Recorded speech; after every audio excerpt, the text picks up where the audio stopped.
నమస్తే, welcome to our channel. ప్రస్తుతం మనతో ఉన్నారు శ్రీచక్ర ఉపాసకులు మణికంఠ శర్మ గారు. ఒకసారి గురుగారితో మాట్లాడి 2026 జూన్ 13వ తేదీని ఎందుకు అంత ప్రత్యేకంగా భావిస్తున్నారు, ఆ దినమున ఏ రాసుల వారు ఎలాంటి దానాలు చేయాలి, ఆ దానం చేయడం వల్ల కలిగే ఫలితాలు ఏంటి అనేది ఒకసారి గురుగారితో మాట్లాడి తెలుసుకుందాం. నమస్కారం గురుగారు. శ్రీ గురుభ్యో నమః. హరి ఓం పరమేశ్వరార్పితమస్తు. గురుగారు, 2026 జూన్ 13వ తేదీ అనగా శనివారం రోజుని ఎందుకు అంత ప్రత్యేకంగా భావిస్తున్నారు? వాస్తవరీత్యా చెప్పుకోవాలంటే వచ్చేటువంటి 13వ తారీఖున అధిక జ్యేష్ఠ మాసం శనివారము చతుర్దశి కలియుగతో నడుస్తోంది. శనివారం రావడము అధిక జ్యేష్ఠము అనేటువంటిది ఈ సంవత్సరంలో ఎక్కువదాయకంగా ఉండడము, అందులోనూ శనివారం రోజున శని త్రయోదశి కలిసి రావడం వల్ల ఈ శనివారానికి అత్యంత ప్రాధాన్యత ఇస్తారు. ఎవరి జాతకంలో అయితే అర్ధాష్టమ శని, షష్టాష్టమ శని, ఏలినాటి శని ప్రభావం ఉంటుందో అటువంటి వారికి ఈ 13వ తారీఖు వచ్చేటువంటి శనివారం రోజున శనీశ్వరుడికి విశేషమైనటువంటి పూజలు చెయ్యండి అనేటువంటి విధానం. వాస్తవానికి అనుకున్న పనులు కాకపోతే, ముఖంలో కళ తగ్గినా, నుదుటి భాగం నల్లగా మారుతున్నా, ముఖంలో కవలికలు మారిపోతున్నా, తరచుగా వెళ్ళేటువంటి రోడ్ల మీదే, అంటే ఆఫీసు ఇల్లు వెళ్ళేటువంటి వారు ఉంటారు. ఇలా వెళ్తున్నప్పుడు అదే రోడ్డు అలవాటు పడి ఉంటారు, కానీ ఏ కుక్క పిల్లడ్డు వచ్చిందనో, లేకపోతే అక్కడ ఇసుకుందని జారి ప్రమాదాలు గురవడమో, లేకపోతే తరచుగా మీకు రావాల్సిన ప్రమోషను వాయిదాలు పడుతూ ఉండడమో, మీకు రావాల్సిన ధనం ఆగిపోవడమో, లేకపోతే మీరు ఏదన్నా పనికి శ్రీకారం చుట్టాలి అనుకుంటే కనుక అటువంటి పని ఆగిపోతూ ఉంటుంది. అసలు ఆదిలోనే హంసపాదం అన్నట్టుగా నెగిటివ్ ఎనర్జీస్ ఎక్కువ అవుతుంటాయి. ఇలా ఎవరి జాతకంలో ఉందో వారు శనీశ్వరు ఆరాధన చెయ్యండి అనేటువంటిది లెక్క.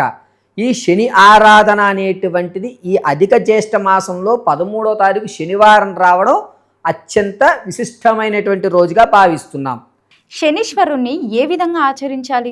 శనీశ్వరుని ఏ విధంగా మనం ఆదరించాలి, ఏ విధంగా మనం పూజ చేయాలి అనేటువంటి విషయానికి వస్తే, నిత్యము కూడా ఏలినాటి శని ప్రభావం ఉన్నవారు, అర్ధాష్టమ శని ప్రభావం ఉన్నవారు, షష్టాష్టమంలో శని ప్రభావం ఉన్నవారు నీలాంజన సమాభాసం రవిపుత్రం యమాగ్రజం ఛాయా మార్తాండ సంభూతం తం నమామి శనీశ్వరం అని మహామంత్రాన్ని 108 సార్లు ఈ 13వ తారీఖు శనివారం రోజున చెప్పి, శనీశ్వరుడు అంటే నవగ్రహాల చుట్టూ ప్రదక్షిణ గావించి, శనీశ్వరుని ఎదురుగా అంటే పశ్చిమ భాగంలో మనకి ఇలా లోపలికి ఎంటర్ అవుతున్నప్పుడు, నవగ్రహాల్లో ఎంటర్ అవుతున్నప్పుడు సూర్యుడికి అభిముఖంగా తూర్పు భాగంలో ఈ శనీశ్వరుడు చూస్తుంటారు. మీరు అటువైపుకి వెళ్ళి చూస్తే మీకు పశ్చిమ అవుతుంది, నవగ్రహాల్లోంచి లోపలికి ప్రవేశిస్తే ప్రథమంగా కనబడుతూ ఉంటారు.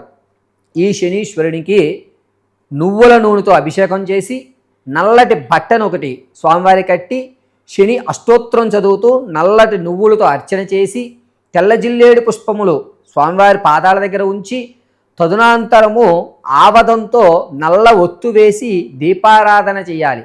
ఇలా చేసిన తర్వాత నవగ్రహాల నుంచి బయటికి వచ్చి చక్కగా కాళ్ళు కడుక్కుని, కళ్ళు తుడుచుకుని, శివాలయంలో ఈశ్వరుడి దర్శనం గావించుకుని, బ్రాహ్మడికి ఇనప మూకుడు, నల్ల నువ్వులు కేజింపావు, అదేవిధంగా మేకులు, తదనంతరము మనకి పత్తి గింజలు దొరుకుతాయి. ఈ పత్తి గింజలు వీటిని మీ గోత్రనామాలతో సంకల్పం చెప్పించుకుని బ్రాహ్మడికి మనం దానం చేయాలి. ఇలా దానం చేయడం వల్ల ఏలినాటి శని ప్రభావము, అర్ధాష్టమ శని, షష్టాష్టమ శని, అదేవిధంగా మీరు అనుకున్న పనుల్లో ఆటంకాలు ఏర్పడము, ఇవన్నీ కూడా పటాపంచులు అవుతాయి అనేటువంటిది లెక్క.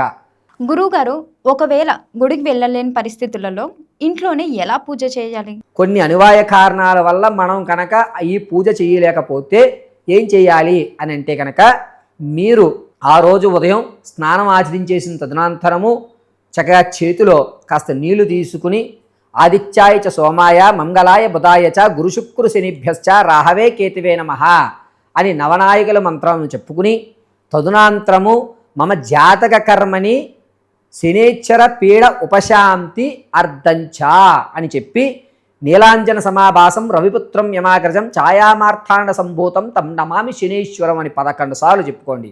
అప్పటి వరకు నీళ్లు గురుగారు కింద కారిపోతాయి కదా అంటే నీళ్లు పోసుకుంటూ ఉండండి, ఇబ్బంది ఏమి లేదు. ఆ తదనంతరం ఈ నీటిని ఏదన్నా వేప చెట్టు మొదట్లో అంటే ఒక పళ్ళెంలో పోసేసుకోండి. ఈ పళ్ళెంలో ఉన్నటువంటి నీళ్ళని వేప చెట్టు మొదట్లో కానీ లేకపోతే పూల చెట్టులోనే, తులసిలో మాత్రం వెయ్యరాదు. ఇలా మీరు ఆ నీటిని పూల చెట్టులోనో లేకపోతే వేప చెట్టు మొదట్లోనో విడిచిపెట్టడం వల్ల శని ప్రభావం అనేటువంటిది తగ్గుతుంది. గురువుగారు, ఈ శని త్రయోదశి రోజున ముఖ్యంగా చేయాల్సిన దానం ఏంటంటారు? ఈ శని త్రయోదశి రోజున ముఖ్యంగా చేయవలసిన దానం ఏమిటంటే కేజింపావు నల్ల నువ్వులు, అదేవిధంగా 1 లీటరు నల్ల నువ్వుల ఆయిల్, తదనంతరం ఇనప మూకుడు, తదుపరి మేకులు 5, అదేవిధంగా పత్తి గింజలు 5, వీటిని తాంబూలం పెట్టి బ్రాహ్మణ్ణి పిలిపించుకుని సంకల్పం చెప్పి దేవాలయంలో, అందులోనూ శివాలయంలో నవగ్రహాల ఆవరణంలో ఇవ్వడం అనేటువంటిది శ్రేయస్కరము. ఇలా చేయడం వల్ల శని ప్రభావం అనేటువంటిది శాంతిస్తుంది. ఈ ప్రభావాలన్నీ కూడాను వాటి యొక్క ప్రభావాన్ని అధికంగా చూపించకుండా తగ్గించేటువంటి మార్గాలు మాత్రమే. మరి ప్రతి అర్ధాష్టమ శని ఉంది గురుగారు, మరి ఏం చేయాలి అని అనుకున్న వాళ్ళు ప్రతి శనివారం రోజున కూడాను నువ్వులు కాస్త తీసుకువెళ్ళి శనీశ్వరునికి పాదాల వద్ద ఉంచి చక్కగా ఆవదంతో నల్ల ఒత్తు వేసి దీపారాధన చేయండి. ఇలా మీరు ఏంటంటే 11 శనివారాలు చేయడం వల్ల ఏలినాటి శని ప్రభావం ఉన్న వాళ్ళకి ఊరట కలిగి అనుకున్న పనులు దిగ్విజయం కలగడానికి అవకాశం ఉంటుంది. ఈ శనివారం ఏ రాశి వారు ఎక్కువగా ఈ దానం చేయాలంటారు? అయితే ముఖ్యంగా ఈ 13వ తారీఖు శనివారం రోజున ఏ రాశి వారు ఈ దానాలు చేయాలి అంటే కనుక కుంభము, అదేవిధంగా మీనరాశి, మేషరాశి, సింహరాశి ఈ నలుగురు కూడా ఈ శనివారం రోజున దానం చేయడం అనేటువంటిది నల్ల నువ్వులు, ఇనపమూకుడు, మేకులు, పత్తి గింజలు, అదేవిధంగా నల్ల నువ్వుల నూనె ఈ 5టిని కూడా బ్రాహ్మడికి దానం చేయడం అనేది ఈ 5 గ్రహాల వారికి అత్యంత శ్రేయస్కరంగా, క్షేమదాయకంగా మీ యొక్క పనులు పూర్తి అయ్యే మార్గంలో ఉంటాయి. కాబట్టి ఈ శనివారం ఎవరెవరు దానం చేయాలి? ముఖ్యంగా కుంభరాశి, మీనరాశి, మేషరాశి, సింహరాశి వీరు నలుగురు ఖచ్చితంగా ఈ శనివారం రోజున దానం చేయండి. శనీశ్వరుడు అనుగ్రహం కలుగుతుంది.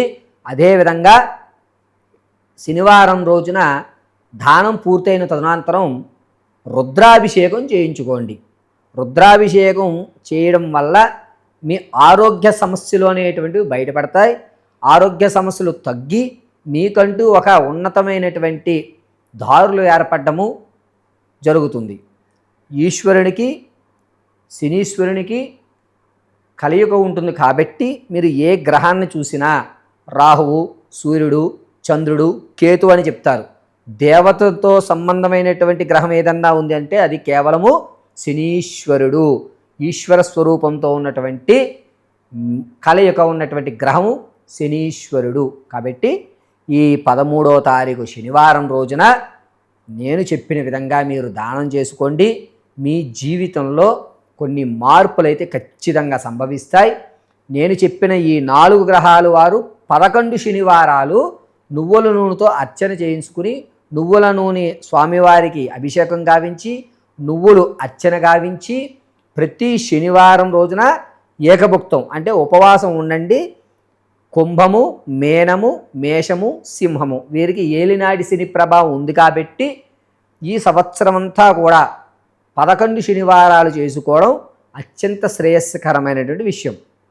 కుదిరినప్పుడల్లా ఒక సమయం పెట్టుకుని ఫోన్లు ఇంట్లో పెట్టేసి చక్కగా శివాలయంలో 10 నిమిషాలు ఉదయం కానీ సాయంత్రం వేళ కానీ ఈ 4 రాసుల వారు గడపండి. అద్భుతమైన ఫలితాలు మీ జీవితంలో జరగడం జరుగుతుంది. పైగా శని ప్రభావం తగ్గడము, ఆర్థికంగా స్థిరత్వం ఏర్పడడానికి అవకాశం కలగడం అనేటువంటిది ఖచ్చితంగా జరుగుతూ ఉంటుంది.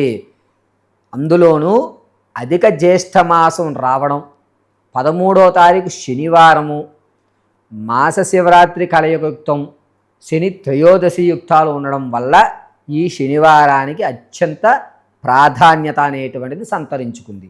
కాబట్టి ఈ శనివారం రోజున 99% దానం చేసుకుని ఈశ్వర అనుగ్రహం పొంది పరిపూర్ణమైన ఆయురారోగ్యాలు పొందుతారని తెలియజేయడం జరుగుతుంది. సో చూసారు కదా, ఇలాంటి మరిన్ని కొత్త విషయాలు తెలుసుకోవాలంటే మా ఛానల్ని ఇప్పుడే సబ్స్క్రైబ్ చేసుకోండి. అలాగే మీ రాశి ఫలాల గురించి తెలుసుకోవాలంటే కిందున్న నెంబర్కి ఇప్పుడే కాల్ చేయండి.